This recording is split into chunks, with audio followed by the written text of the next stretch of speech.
ರಾಜ್ಯದಲ್ಲಿ ಮುಂಗಾರು ಮಳೆ ಕೈಕೊಟ್ಟ ಕಾರಣ ಭೀಕರ ಬರಗಾಲ ಆವರಿಸಿದೆ. ರಾಜ್ಯದ ಎಲ್ಲಾ ಜಿಲ್ಲೆಗಳಲ್ಲೂ ಬರತಾಂಡವ ಆಡ್ತಾ ಇದ್ದು ರಾಷ್ಟ್ರೀಯ ವಿಪತ್ತು ಘೋಷಣೆಗೆ ಆಗ್ರಹ ಕೂಡ ಜೋರಾಗ್ತಿದೆ. ಹಾಗಾದ್ರೆ ರಾಷ್ಟ್ರೀಯ ವಿಪತ್ತು ಘೋಷಣೆಯಾದ್ರೆ ಏನೆಲ್ಲ ಅನುಕೂಲವಾಗಲಿದೆ, ಈ ಬಗ್ಗೆ ತಜ್ಞರು ಏನಂತಾರೆ, ಈ ಕುರಿತ ಒಂದು ವರದಿ ನೋಡ್ಕೊಂಡು ಬರೋಣ ಬನ್ನಿ.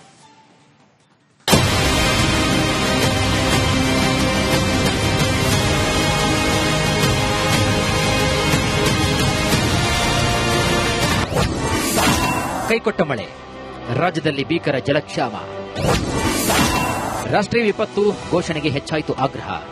ರಾಜ್ಯದಲ್ಲಿ ಮುಂಗಾರು ಮಳೆ ಕೈಕೊಟ್ಟಿದ್ದು ರಾಜ್ಯದ ಅಷ್ಟದಿಕ್ಕುಗಳಲ್ಲೂ ಕೂಡ ಬರ ತಾಂಡವವಾಡ್ತಾ ಇದೆ. ರಾಜ್ಯದ ಬಹುತೇಕ ಡ್ಯಾಂಗಳು ತಳಮುಟ್ಟಿದ್ದು ಕುಡಿಯಲು ಸಹ ನೀರಿಲ್ಲದೆ ಪರದಾಡುವಂತಹ ಪರಿಸ್ಥಿತಿ ನಿರ್ಮಾಣವಾಗಿದೆ. ಹೀಗಾಗಿ ರಾಜ್ಯದಲ್ಲಿ ರಾಷ್ಟ್ರೀಯ ವಿಪತ್ತು ಘೋಷಣೆಗೆ ರೈತರಿಂದ ಆಗ್ರಹ ಹೆಚ್ಚಾಗಿದೆ.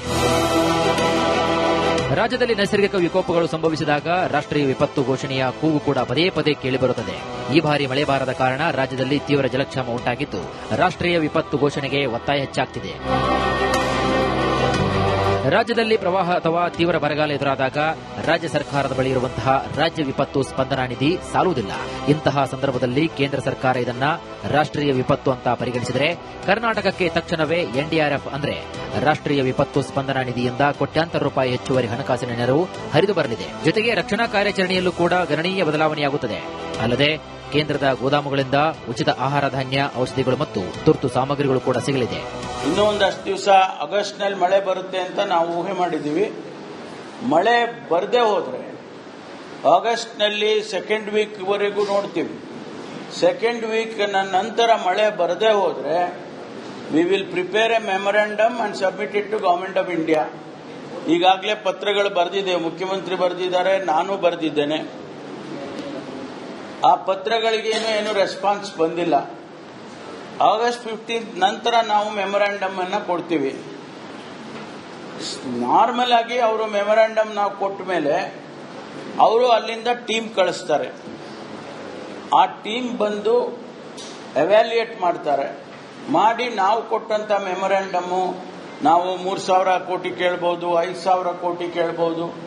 ಅದನ್ನ ಎವ್ಯಾಲ್ಯೂಯೇಟ್ ಮಾಡಿ ಕೇಂದ್ರ ಸರ್ಕಾರ ನಮಗೆ ಹಣ ಕೊಡುತ್ತೆ. ಕಳೆದ ವರ್ಷ ನಮಗೆ ಕೊಡಲಿಲ್ಲ. ಆದರೆ ನಾವು ದೆಹಲಿಗೆ ಹೋಗಿ ಪ್ರತಿಭಟನೆ ಮಾಡಿದೋ, ಕೋರ್ಟಿಗೆ ಹೋದೋ, ಆಮೇಲೆ 3,500 ಕೋಟಿ ರೂಪಾಯಿ ಬಿಡುಗಡೆ ಮಾಡಿದರು. ಅದೇ ರೀತಿ ಈ ಬಾರಿ ನಾವು ಮತ್ತೆ ಸಬ್ಮಿಟ್ ಮಾಡ್ತೀವಿ, ಕೊಡ್ತಾರೆ ಅಂತೇಳಿ ನಾವು ಆಶಾವಾದಿಗಳಾಗಿದ್ದೇವೆ. ರಾಷ್ಟ್ರೀಯ ವಿಪತ್ತು ಎಂದು ಘೋಷಣೆಯಾದಾಗ ಕೇಂದ್ರದಿಂದ ಅನುದಾನ ಬಿಡುಗಡೆ ವೇಗವಾಗುತ್ತದೆ.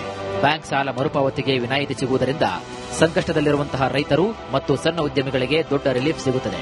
ಜೊತೆಗೆ ಬಡ್ಡಿ ಮನ್ನಾ ಹಾಗೂ ಸಾಲ ಪುನರ್ರಚನೆ ಸೌಲಭ್ಯ ಕೂಡ ಸಿಗುತ್ತದೆ. ಯಾಕಂದ್ರೆ ಮಳೆ ಆಗಸ್ಟ್ನಲ್ಲಿ ಬರುತ್ತೆ ಅಂತ ಒಂದು ಹವಾಮಾನ ವರದಿಗಳ ಪ್ರಕಾರ ಇದೆ, ಇಂಡಿಕೇಶನ್ಸ್ ಇದೆ.